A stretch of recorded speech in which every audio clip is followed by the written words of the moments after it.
Hello everyone, स्वागत है आप सबका एक पावरफुल सेशन के अंदर। ये क्रैक गवर्नमेंट जॉब का पार्ट 2 है। पार्ट 1 में मैंने आपको बताया कि कैसे आपको अपने लिए सही जॉब चूज करनी, और अगर अभी तक नहीं देखा है तो पहले पार्ट 1 जाके देखें ताकि आप सही जॉब चूज कर पाए, फिर उसके बाद आप पार्ट 2 को देखें ताकि आपको अच्छे से समझ आए। तो पार्ट 1 में मैं जो बताया आपको क्विकली एक बार समराइज कर देता हूँ, ताकि जो डायरेक्टली आके देख रहे हैं उनके लिए आसानी हो जाएगी।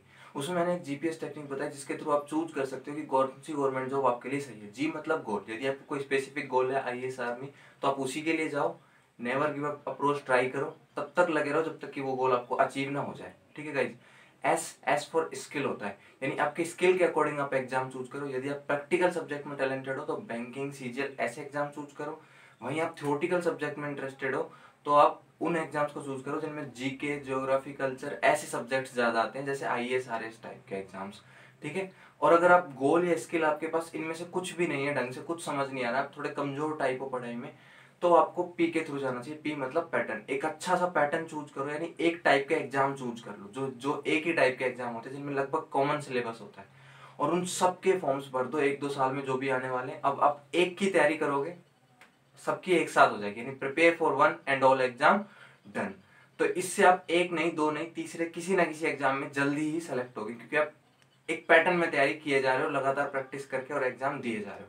ठीक है गाइज। तो जीपीएस टेक्निक के थ्रू आई होप आपने एक अच्छा अपने लिए रास्ता चुन लिया होगा, एक सही गवर्नमेंट जॉब अपने लिए चूज कर ली होगी। अब चूंकि जॉब चूज कर ली है तो अब आपकी बारी आती है कि उसके लिए प्रिपेयर कैसे करें, तैयारी कैसे करें। जी हाँ, ये पार्ट 2 है जिसमें आपको ये पता चलेगा how to prepare for government job. तो अब शुरुआत करते हैं, सीधा पॉइंट पर आते हैं। सबसे पहला करना क्या है, फर्स्ट पॉइंट क्या है? फर्स्ट पॉइंट है सिलेबस कंप्लीट करो। सिलेबस कंप्लीट करो। अब आप सोचोगे क्या ये क्लास चल रही है, कोई स्कूल का एग्जाम है जिसके अंदर हम कोई सिलेबस कंप्लीट करें? जी हाँ, स्कूल हो या कोई भी प्रकार का एग्जाम, पहले सिलेबस कंप्लीट करो। क्यों? मैं एक एग्जांपल देता हूँ, उससे आपको समझाता हूँ। फॉर एग्जांपल, आप कहीं से मकान शिफ्ट कर रहे हो, अपना घर शिफ्ट कर रहे हो। अब वहां से आप क्या करोगे? दूसरे घर में जो देखोगे, यार इस अलमारी में मेरे को ये लगाना है, इस अलमारी में मेरे को ये लगाना है, तो एक अलमारी का सामान लेने जाओगे, फिर उसे ला कर जचाओगे, और फिर दूसरी का लेने के लिए वापस वहीं जाओगे पुराने घर, और फिर ला के जचाओगे। क्या ऐसा करते हो क्या? नहीं ना। ऐसा करोगे तो बहुत टाइम लग जाएगा और बहुत ज्यादा दिक्कतें भी आएंगी। तो करना क्या होता है, करते क्या है हम? एक साथ सारा सामान गाड़ी में भर के लाते, सबको ला के रख लेते हैं, गाड़ी चली जाती है, और फिर वन बाय वन उसमें से निकाल करके अलमारी में शिफ्ट कर देते हैं ढंग से। यही करते हैं ना, सेम। सबसे पहले पूरा सिलेबस एक बार पढ़ डालो, अच्छे से समझ डालो कि क्या एग्जाम में आने वाला है, क्या मेरा वो है जो एग्जाम में आएगा, क्या सिलेबस है मेरा, क्या पैटर्न है एग्जाम का। ठीक है, पहले उसको पढ़ो, पहले उसको समझो, पहले उस सबको पढ़ डालो। ठीक है। क्योंकि अगर आप डायरेक्टली लग जाते, कई लोग क्या बिना सिलेबस कंप्लीट के डायरेक्ट लग जाते हैं, कभी प्रैक्टिस टेस्ट दे दिया, कभी किसी की वीडियो देख ली, कभी कुछ देख लिया, अब उसमें देते टाइम किसी चीज पे अटके अटके, अरे यार ये इसके लिए तो ये पढ़ना पड़ेगा, फिर वापस किसी टॉपिक में जाएंगे, उस टॉपिक को पढ़ने लगेंगे। अब टॉपिक को पढ़ते टाइम पता चला, अरे यार ये टॉपिक तो इस वाले टॉपिक के बिना नहीं आ सकता, इसका बेसिक टॉपिक तो ये है। तो जब जाना ही है फिर आप कंफ्यूज हो जाओगे। फिर क्या होता है, आप कई बार आपके पास टाइम नहीं बचता, आप इस तरीके से जब चल रहे होते हो तो कई बार टाइम नहीं बचता और एग्जाम में फेल हो जाते हैं, कॉन्फिडेंस लूज हो जाता है एक बार भी फेल होने से। ठीक है। तो एक भी ऐसा मौका मत छोड़ो जहाँ पे आपको कॉन्फिडेंस लूज करना पड़े। गलती से फेल मत हो। ठीक है। जानबूझ कर ऐसी गलतियां मत करो जिससे आप फेल हो। ट्राई करने के बाद होगे तो आपका कॉन्फिडेंस लूज नहीं होगा बल्कि बढ़ेगा। ठीक है। तो आपको क्या करना है, सबसे पहले सिलेबस कंप्लीट करना है, यानी पहले सारा सामान ला करके एक साथ रख लेना है, यानी अपने माइंड में पूरे सिलेबस को कंप्लीट कर लेना है। अब सिलेबस कंप्लीट करने के लिए आपको क्या करना होगा, या तो ऑनलाइन या ऑफलाइन किसी का भी कोर्स ले लो। मैं ऑनलाइन प्रेफर करता हूँ, क्योंकि ऑनलाइन में क्या है, सारी क्लासें एक साथ आ जाती है, तो जितना जल्दी हो सकता है उतना जल्दी सारी वीडियोस देखकर सिलेबस को कंप्लीट कर सकते हो। लेकिन ऑफलाइन में वन बाय वन ही चलेगा, पर डे पर सब्जेक्ट एक ही क्लास होती है। ठीक है। तो इस वजह से दिक्कत आती है, समझेगा इस। तो मैं ऑनलाइन प्रेफर करता हूँ, बाकी आपकी चॉइस है। तो कोई भी कोर्स लेकर के सारी सब्जेक्ट्स के जो भी आपके एग्जाम में उन सबका सिलेबस कंप्लीट कर लो अच्छे से, मतलब सारा सामान रख लो ला करके। अब दूसरा स्टेप आता है रिवाइज। सिलेबस कंप्लीट हो गया, अब क्या करना है आपको? रिवाइज करना है। तो रिवाइज क्या करना है? अब सारी सब्जेक्ट का सिलेबस तो कंप्लीट है, उसमें से पर डे हर सब्जेक्ट में से एक एक टॉपिक ले लो। यानी पहले यदि आपने एक टॉपिक को 3-4 घंटे में कंप्लीट किया था, तो अब उसको 20 से 30 ही मिनट लगने वाले हैं। यानी रिवाइज करने में ज्यादा टाइम नहीं लगता। ठीक है। तो पर डे एक, मान लो 5 सब्जेक्ट है तो 5 टॉपिक हो गए, मुश्किल से 2-2.5 घंटे में आपका रिवाइज हो जाएगा। तो यानी अब क्या हो रहा है, आपने सामान ले लिया और सामान जचता जा रहा है one by one, daily one by one सब कुछ सेट होता जा रहा है। यानी अब आप सिलेबस कंप्लीट कर चुके हो, अब वो कंठस्थ भी होता जा रहा है, रिवाइज होता जा रहा है, माइंड में एकदम सेट होता जा रहा है कि क्वेश्चन आए तो दिमाग से तुरंत आंसर निकले। और इस तरीके से आप चलते हो ना, जब एक बार अच्छे से सिलेबस कंप्लीट कर लेते हो तो एक टाइम ऐसा आता है कि रिवीजन आप बहुत जल्दी कंप्लीट करते हो, यानी एग्जाम आने से पहले कई बार रिवीजन कर चुके होते हो, आपको बहुत कंठस्थ हो चुके होते हैं टॉपिक। ठीक है, तो रिवाइज करना है, प्लस रिवाइज के साथ एक्स्ट्रा भी ध्यान रखना। अब ये नहीं कि आपने एक बुक पढ़ी थी जिसमें मतलब एक चैप्टर था, चैप्टर के बाद 30 या 50 या 100 कुछ क्वेश्चन थे, वो आपने कर लिया। अब क्या वही 100 क्वेश्चन है? उसके बाद भी तो आपको कुछ करना पड़ेगा ना। तो आपको कुछ extra books, extra videos, extra topics कहीं ना कहीं से कुछ ना कुछ देखते रहना है। और जैसे एक सब्जेक्ट में एक टॉपिक तो रिवाइज करना ही है, सिलेबस हो चुका है, एक टॉपिक पर डे रिवाइज हो ही रहा है, प्लस कुछ एक्स्ट्रा एक्स्ट्रा क्वेश्चंस करने, कोई और बुक से कुछ 20-30 क्वेश्चन और करो, उस टॉपिक के 50 क्वेश्चन और करो, या कुछ जी जैसे जीके वाले सब्जेक्ट हैं उनमें कुछ एक्स्ट्रा उन जो क्वेश्चंस करो उनके लिए। ठीक है, उनसे उसी टॉपिक से रिलेटेड एक्स्ट्रा क्वेश्चन आपको कहाँ मिल सकते हैं, उनको देखो, उनको पढ़ो। ठीक है, मतलब एक्स्ट्रा जरूर पढ़ना है ताकि आपकी पिछला कंटेस्ट होता रहे और एक्स्ट्रा जो है उसको भी आप पढ़ता रहे। ठीक है, सिलेबस क्या है, दो टाइप का होता है, फिक्स्ड और वेरिएबल। अब फिक्स तो आप कंप्लीट कर चुके हो, उसको रिवाइज भी कर रहे हो, और कुछ एक्स्ट्रा में थोड़ा वेरिएबल सिलेबस भी कर रहे हो जो अलग से जो जुड़ते जाते हैं। ठीक है, अब वेरिएबल में एक चीज आती है करंट जीके।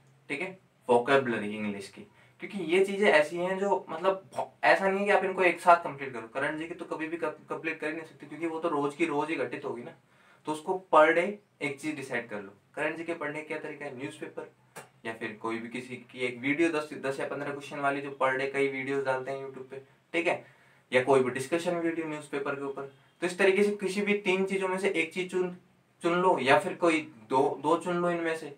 ठीक है, वो आप पे डिपेंड करता है आपकी क्या चॉइस है। ठीक है, मैंने सिर्फ वीडियो को प्रेफर किया था क्योंकि मेरे पास ना इतना टाइम था, ना मैं न्यूज़पेपर में बहुत ज्यादा इंटरेस्टेड रहता हूँ।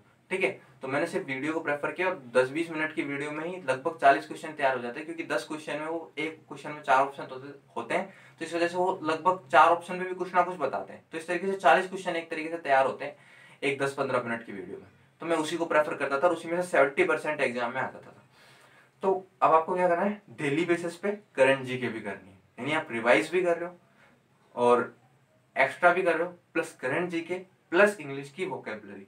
क्योंकि इंग्लिश एक ऐसी सब्जेक्ट है जिसकी वोकेबलरी बहुत ही ज्यादा है, कंप्लीट नहीं कर सकते आप उसे जल्दी से। ठीक है, तो उसका पर डे कुछ टारगेट बना लो, पर डे 10-20 जो भी वर्ड आप पढ़ोगे। ठीक है, तो इस तरीके से आप रिवाइज सिलेबस कंटेस्ट करते जा रहे हो, और पर डे जो वेरिएबल सिलेबस है उसको भी कंप्लीट करते चले जा रहे हो। अब चूंकि अब आपको सब कुछ याद होता चला जा रहा है एग्जाम के लिए, तो अब जरूरत है आपको प्रैक्टिस की। प्रैक्टिस कैसे होती है, हमेशा एग्जाम दे करके। ठीक है, अब इससे ये नहीं है कि आपको जितना पता है वो आप करते ही होगे लाइफ में अप्लाई, है ना। ऐसा होता है ना कि आप बहुत सारी चीजें जानते तो, लेकिन क्या सारी चीजें अप्लाई कर पाते हो, और जो चीजें अप्लाई नहीं कर पाते वो तो बेकार ही हो, कुछ काम की होती नहीं। तो सेम, जितना भी आपने पढ़ा है वो अभी तक सही है या नहीं, वो गलत दिशा में तो नहीं है, आपको ढंग से याद है नहीं, इसको चेक करने के लिए आपको क्या करना होगा, प्रैक्टिस करनी होगी, यानी आपको टेस्ट देना होगा।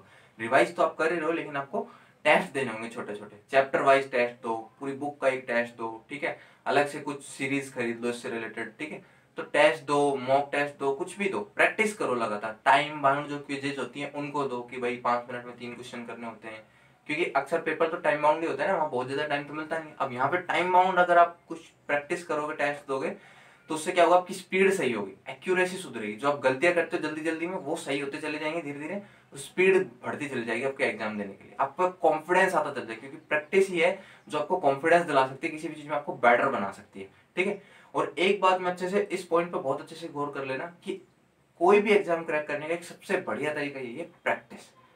आप प्रैक्टिस सबसे ज्यादा करो, ये सिलेबस वगैरह ये सब करना है, लेकिन इसके बाद सबसे इंपॉर्टेंट पार्ट यही है कि प्रैक्टिस जितनी ज्यादा हो जाएगी ना, क्योंकि एग्जाम में आपको पढ़ा हुआ कुछ याद नहीं आता है कभी भी, जो प्रैक्टिस में होता है ना वो ऑटोमेटिक चलता चला जाता है, हाथ ऑटोमेटिक क्वेश्चन देखा तुरंत दिमाग में आंसर उन्हीं के आते हैं जिनकी बहुत ज्यादा प्रैक्टिस हुई है। क्योंकि बहुत सारे क्वेश्चन दिमाग में कभी आते ही नहीं है, क्यों नहीं आते, क्योंकि उनकी प्रैक्टिस नहीं हुई। तो प्रैक्टिस सबसे मोस्ट इंपॉर्टेंट पार्ट है, और प्रैक्टिस बहुत ज्यादा करनी है, बहुत कम नहीं, बहुत ज्यादा एक्सेस लेवल में प्रैक्टिस करनी है। ठीक है, लगातार रिवाइज करना, लगातार टेस्ट देना, बहुत ज्यादा। अब आता है इसका लास्ट पॉइंट। लास्ट पॉइंट क्या है, क्योंकि आप बहुत ज्यादा प्रैक्टिस कर चुके हो, रिवाइज कर चुके हो, सब कुछ आपको आता है, अब है एग्जाम की तरीके से पेपर देना। यानी जैसा एग्जाम में एज इट इज पेपर होता है, वो एज इट इज पेपर आपको यहाँ देना है, यानी सेम माहौल बना करके। अगर वहां पे ऑनलाइन पेपर होता है तो मोबाइल या लैपटॉप पे, जो ऑफलाइन होता है तो कोई भी मॉडल सीरीज ले लो, मॉडल पेपर ले लो, और कहीं भी टेबल चेयर पे बैठ के वो एग्जाम दो और उतना ही टाइम रखो जितना वहां पे होता है। तो अब आपको सेम टू सेम एग्जाम देना है। ऐसा क्यों? क्योंकि एक तो क्या आप डायरेक्टली फाइनल में जाके गलती करो, बिना प्रैक्टिस करे हुए मैच खेलने चले जाओ और वहां पे गलती करो और आप फेल हो जाओ। इससे अच्छा है कि आप पहले ही गलती कर लो, पहले ही प्रैक्टिस मैचेस खेलो और गलती करो। ठीक है, प्रैक्टिस मैच खेलो, वहां गलती करो, इतनी गलतियां करो कि वहां पे फाइनल में गलती रहने की कोई चांस ना बचे। सारी गलतियां यहीं कर लो और सारी यहीं सुधार लो। ठीक है, तो एग्जाम में जाने से पहले model papers, pre pre model paper होते हैं ना, जिनको प्री एग्जाम पेपर्स बोलते हैं, वो इतने सारे दो कि सारी गलतियां, सारी प्रॉब्लम्स यहीं सुधर जाए। जो भी आपको लगता है गलती वहां पे हो सकती है वो सब यहीं सुधर जाए। फाइनल में आप सिर्फ आग लगा दो, कुल मिला के कहने का मतलब ये है। ठीक है, तो आप इतने प्रैक्टिस टेस्ट दो, इतने मॉक टेस्ट दो। लास्ट में देखो ये टेस्ट उन टेस्टों से लगे, वो टेस्ट थोड़े चैप्टर वाइज थे, बुक वाइज थे। ये टेस्ट है बिल्कुल एग्जाम के, जिसमें सारे टॉपिक मिक्स आएंगे। ठीक है, कि एग्जाम के हिसाब से कैसे होता है। तो आपको ऐसी कोई भी सीरीज खरीद लो ऑनलाइन, ठीक है, या फिर कोई बुक्स ले आओ, उनको खरीद करके लगातार प्रैक्टिस करो। ठीक है, मॉक टेस्ट की। इससे क्या होगा, फुल्ली प्रिपेयर्ड हो जाओगे। आपने सिलेबस कंप्लीट कर दिया है, उसको डेली रिवाइज करके आपने कंठस्थ कर दिया है, प्लस एक्स्ट्रा क्वेश्चंस भी किए हैं ताकि जो एक्स्ट्रा चीजें वो भी ऐड होती चली जाए। प्लस जो वेरिएबल चीजें होती हैं जो डेली बेसिस पे जुड़ती है, करंट जीके, वोकैबुलरी, उनको भी अच्छे से तैयार किया। फिर उनकी प्रैक्टिस इतनी ज्यादा की है कि आपको सारी चीजें कंठस्थ हो चुकी हैं।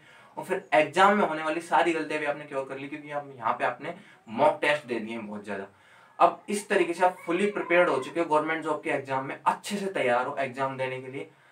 अब आपने जितने भी फॉर्म भरे सबके एग्जाम देते चले जाओ और रुकना मत किसी भी एग्जाम में गलती से फेल हो जाओ, क्योंकि वहां से बस आपको तुरंत सीखना है कि क्या गलती हुई, कहाँ पे मेरे क्वेश्चन गलत हुए, उनको तुरंत सुधारना है और चलते चले जाना है। और एक बात ध्यान रखना, जो भी टेस्ट आप दे रहे हो उस टेस्ट में जैसी कोई गलती हो, जैसी कोई क्वेश्चन गलत हो, उसको तुरंत तुरंत सुधारना है। क्योंकि आपने टेस्ट देने का कोई फायदा नहीं होगा। टेस्ट के बाद जो क्वेश्चन गलत होते हैं उनको सही करो, उनको देखो क्या गलती हुई, तभी आपकी इंप्रूवमेंट आई हर टेस्ट के बाद। ठीक है, तो इस तरीके से आप फुली प्रिपेयर्ड हो जाओगे। अब आपको एक अप्रोच ट्राई करनी है, उसे बोलते हैं नेवर गिव अप, यानी जब तक लगे रहो जब तक कि आपका एग्जाम में आप सिलेक्शन ना हो जाए। ठीक है गाइस, तो इस तरीके से आप तैयारी करोगे तो गवर्नमेंट जॉब आप जरूर क्रैक करोगे। अब आप पर डिपेंड करता है कि आपकी कैपेसिटी क्या है। अगर आप इंटेलिजेंट टाइप के बंदे हो तो एक साल के अंदर भी क्रैक कर सकते हो, 6 महीने से एक साल के अंदर। ठीक है, बट डिपेंड करता है कि एग्जाम वो ऐसा हो कि एक साल में हो जाता हो। ठीक है, और यदि आप थोड़े एवरेज हो तो 2 साल मान लो, और एवरेज से भी थोड़ा ज्यादा हो, कम हो, तो फिर आप मान लो कि 3 साल मान लो। लेकिन आप अगर लगातार लगे रहते हो तो आप जरूर इस चीज को क्रैक कर पाओगे। तो thank you so much guys, wish you all the very best. इस वीडियो के पार्ट 3 भी मैं आप डालूंगा, जिसमें मैं बताऊंगा कि मैंने ये सब चीजें कैसे अप्लाई की और कैसे मैंने एग्जाम क्रैक किए। इनफैक्ट एक नहीं, बहुत सारे एग्जाम क्रैक किए, वो मैं पार्ट 3 के अंदर मेरी स्टोरी शेयर करने वाला हूँ। तो पार्ट 3 भी जरूर देखना। पार्ट 1 नहीं देखा तो उसको भी देखो। पार्ट 1 पार्ट 2 देखने के लिए आप सबका शुक्रिया। Thank you so much, wish you all the very best.